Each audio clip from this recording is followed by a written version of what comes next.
Assalamualaikum warahmatullahi wabarakatuh.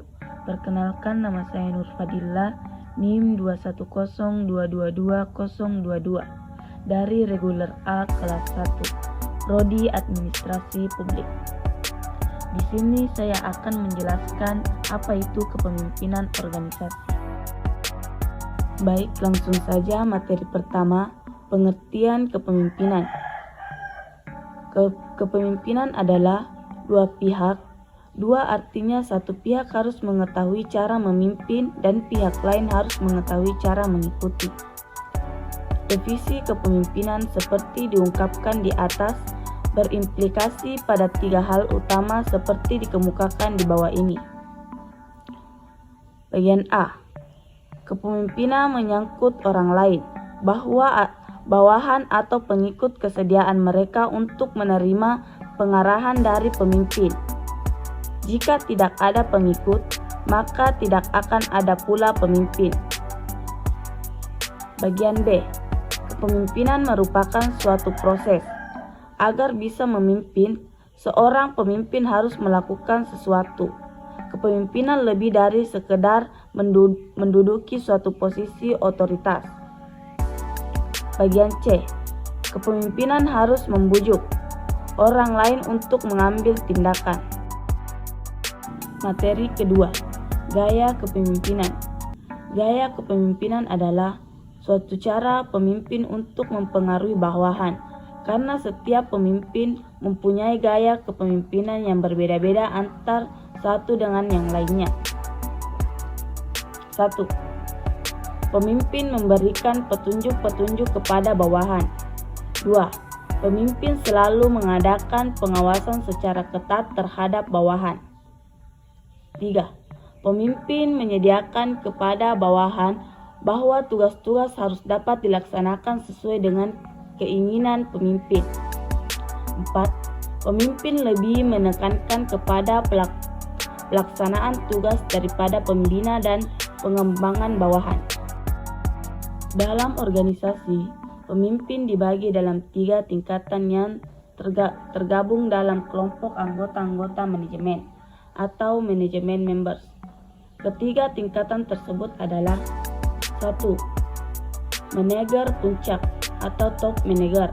2. Manajer menengah atau mid manager. 3. Manajer bawahan atau lord manager atau supervisor. Materi ketiga, kepemimpinan formal dan kepemimpinan informal. Kepemimpinan formal adalah kepemimpinan yang resmi yang ada pada diangkat dalam jabatan kepemimpinan. Sedangkan kepemimpinan informal sering juga disebut dengan istilah headship. Kepemimpinan informal tidak didasarkan pada penangkatan. Efektivitas kepemimpinan informasi terlihat pada pengakuan nyata dan penerimaan dalam praktek atas kepemimpinan seseorang. Biasanya kepemimpinan informasi didasarkan pada beberapa kriteria, diantaranya adalah sebagai berikut. 1. Kemampuan memikat hati orang lain. 2. Kemampuan dalam membina hubungan yang serasi dengan orang lain. 3. Penguasaan atas makna tujuan organisasi yang hendak dicapai. 4. Penguasaan tentang implikasi-implikasi pencapaian dalam kegiatan-kegiatan operasional. 5. Kepemimpinan atas keahlian tertentu yang tidak dimiliki oleh orang lain. Materi keempat, tipe kepemimpinan. 1. Tipe kepemimpinan autokratis. 2. Tipe kepemimpinan militeristis. 3. Tipe kepemimpinan paternalistis. 4. Tipe kepemimpinan karismatis. 5. Tipe kepemimpinan demokrasi. Materi kelima, kepemimpinan dan komunikasi dalam organisasi. Kepemimpinan adalah proses di mana satu ide dialihkan dari sumber kepada satu penerima atau lebih dengan maksud untuk mengubah tingkah laku mereka. Komunikasi organisasi adalah komunikasi organisasi yang terjadi dalam suatu organisasi bersifat formal dan informal dan berlaku dalam suatu jaringan yang lebih besar daripada komunikasi kelompok.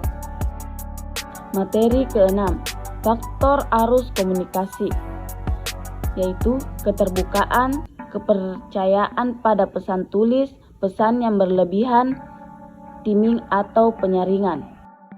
Materi ketujuh, kepemimpinan dan masalah atau konflik organisasi. Konflik adalah suatu situasi di mana dua atau banyak orang saling tidak setuju terhadap satu permasalahan yang menyangkut kepemimpinan organisasi dan atau ditimbulkan perasaan permusuhan satu dengan yang lainnya.